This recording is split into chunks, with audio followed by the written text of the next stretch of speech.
Hello guys, welcome to Malik 034 channel. This is Malik Arjun. In this today's session, I'm going to cover various tools and how to use and when to use and which scenario you can use that particular tool.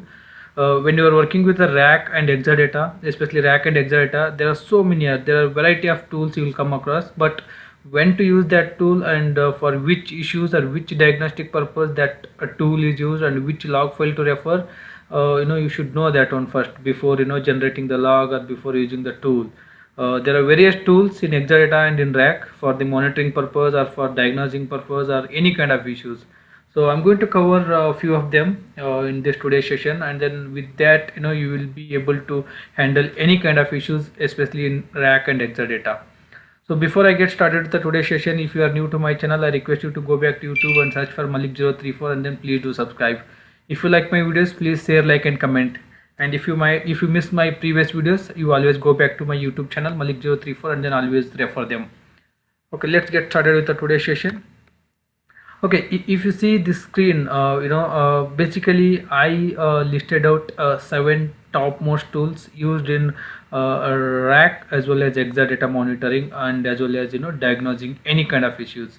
So these are the priority I gave, like 1 2 3 4 5 6 7. Like apart from these 7 tools, there are so many other tools, but that is not that important. But if you know these many tools, this is more than enough. You can handle any kind of issues in Exadata and in rack related any issues, or you can diagnose any kind of issues.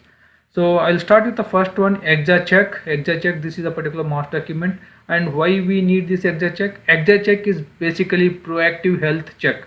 So by running this ExaCheck, you can monitor your Exadata health system, how is your Exadata, and you can proactively fix what are the critical issues and if there are any issue with your Exadata box. And this ExaCheck is used for the patching purposes. So before you do any Exadata patching, this ExaCheck is a must. You need to run this ExaCheck report and review that ExaCheck report. And this ExaCheck report gives you the best practices. Like if your Exadata box is not set as for the optimal setting, it will give you recommendations or it will give you settings. You need to set it and make it your Exadata up to optimal use of that. Similarly, this ExaCheck, there is a Vora check. If you are working with a traditional RDBMS, there is a Vora check. You can make use of that Vora check. It is the same as this ExaCheck. ExaCheck in Exadata and then normal rack system, normal RDBMS system. Vora check is the utility. You can make use of that. The second one is SunDiag. SunDiag, this is a particular Mars document, tells more about the SunDiag. And then when you are going to use this SunDiag, when there is a hardware issue and when there is a disk issues, when there is a flash disk issues, or when is a server issues, or when there is a memory dim failure or memory dim issues. So the SunDiag report is the main thing. You need to run the SunDiag report and then generate that report and read that report and find out what is the cause for your hardware issue and then how your hardware is performing and what is the memory issue dim issues and how the memory dim is performing, right? And going to the next, ILOM snapshot. This is a particular mass document, talks more about the ILOM. And then when we need your ILOM, when your server, like when your DB node or when your storage server is continuously rebooting, right? That's the first scenario.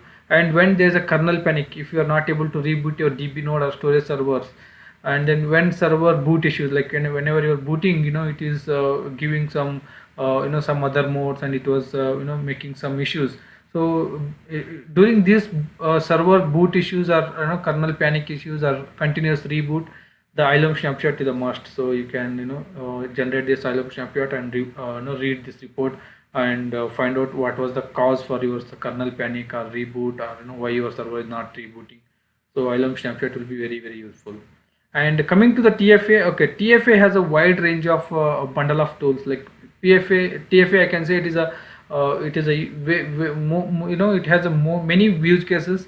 It is not particularly for one issues or two issues or three issues. I can say it is a bundle of number of diagnostic tools bundled together in a single. So the TFA can be used for many purposes. So some performance issues, some Vora errors, or some rack issues or some ASM issues or some storage issues. So for many purposes you can make use of TFA. The TFA I can cover it at later, but TFA you can assume this is again collecting the logs, and this TFA is not only used for single issues, it can be used for multiple purposes. It has a many sub tools inside this TFA. So I'll cover it at the end about the TFA in detail. So coming to the exa voucher or OS voucher, in Exadata it's a exa voucher. In normal traditional RDBMS or normal traditional Linux servers, it will be like OS voucher. You can make use of this exa voucher and OS voucher for server load issues, server performance issues, database performance issues, or OS issues, or network issues, or IO issues. So many issues, because this exa voucher has so many log files: IO stat, VM stat, free, and top, and IO stat. So many issues, SAR report, everything will be covered in this exa voucher. So exa voucher play an important role when you are dealing with the server performance and server IO or network related issues. And coming to the diag collect.sh, it's again a script, shell script by Oracle. This is a particular March document, talks about more how to use and what are the use cases, and how to run diag collect.sh. So everything we'll talk about in this March document. So when you are going to use it, diag collection.sh, so whenever there's a node eviction, whenever there's a cluster health check you want to do, and whenever is cluster node reboot, or whenever the cluster resource you want to monitor, and how optimal your resource are performing. So anything related to cluster or node eviction or server reboot, everything will be logged in this particular diag collect. You can collect during that particular time period, and then make sure what is the root cause for this node eviction and server reboot. And there's other one, source report. Source report, I can say, mostly most of the times, when there is a patching issue, failures, so I can see there is a OS issues or configuration file, everything will be bundled. Whenever you run this source report, it will capture your configuration files and OS log files, main important log files, everything will be captured. So source report, I can say, basically when there is a patching failure, patching issues, in fact, during the patching, they will ask for the sundiag. When there's a patching failure or patching issues, they will ask for sundiag or Ilom or other tools. But sometimes they will ask for the source report also. Source report will capture all your configuration files, how your server configured, and what are your configuration files are looked like, and then it will contain major OS logs. So during those patching issues or OS issues or some configuration files you want to validate, so that time source reports play a very very important role. So these are the major, I can say, majority of the tools most of them are deal with when they are working with Exadata and RAC. So I'll just go to next slide. Next slide. This slide also has couple of tools like ASR. ASR is automatic, monitoring my cluster health checks or Exadata. Whenever there's any issue, if you configured with ASR, automatically SR will be created. So this ASR, if you are not configured in your Exadata or RAC system, so please do configure your ASR. This is a particular March document talks about how to configure ASR. Because in case of any issue noted in your cluster or in Exadata, automatically one SR will be created with Oracle. So automatically the logs will be collected by Oracle, and then they will monitor it. So this is very very important. You just configure it. And this particular March document talks about this smart scan. Wrong result. Smart scan is not working. So many other things. And this particular March document talks about the network issue, like how to troubleshoot the networks in case of communication between the DB nodes and communication between the DB node to the storage server and IB switch. If you face some kind of network issues, network glitch, so you can refer this document. It has clear steps. You can troubleshoot network related kind of issues. And if there is any patching failures, like patching issues, upgradation issues, so always this particular master document talks about what are logs and where are my logs, and more things. And this particular document also talks about precisely for the upgradations, what logs to look and where are my log locations. So you need to collect your patch manager logs and diag patch manager DB node pre-check logs, upgrade logs, and where logs LOS, and sundiag report, Ilom snapshot, and where logs LOS. So everything you need to capture, and then there are so many logs will generate during the patching: DB node patching, M patching, cell patching, IB patching. So these are the logs, and this particular March document talks about how to troubleshoot. So you can check it out for your Exadata upgradations or Exadata patching. So coming to the IB switch, this particular March document talks about if there is any IB switch issues during the patching, or after the patching or before the patching, how you can make sure your IB switches are healthy.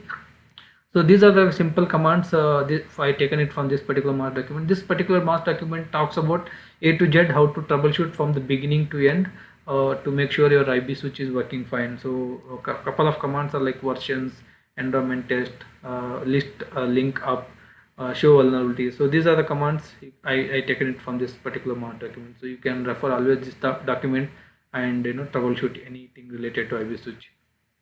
So as I said, collect. As I said, like TFA is a very important tool, and it will help for the rack troubleshooting, or performance troubleshooting, or ASM troubleshooting, or VARA errors. It has many things, like TFA has many things. So few of the commands I listed out here, like TFA CTL collect internal error. If you are having any internal error within your rack, so you can monitor. And if you want to check for only VARA errors, like TFA CTL VARA errors, particular VARA error you can mention, and then find out the details.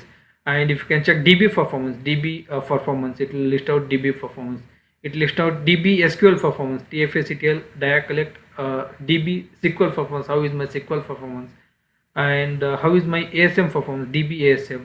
How is my rack performance, DB rack? There are so many commands using this TFSCTL. You can collect the log, and then you can review it, or whenever you are working with Oracle, you can upload all those logs as per their needs, right? So I hope these are the pretty useful logs or tools we can come across in day-to-day life. So I hope you guys can make use of these tools. Thank you guys. I will come up with a new topic tomorrow. Thank you guys.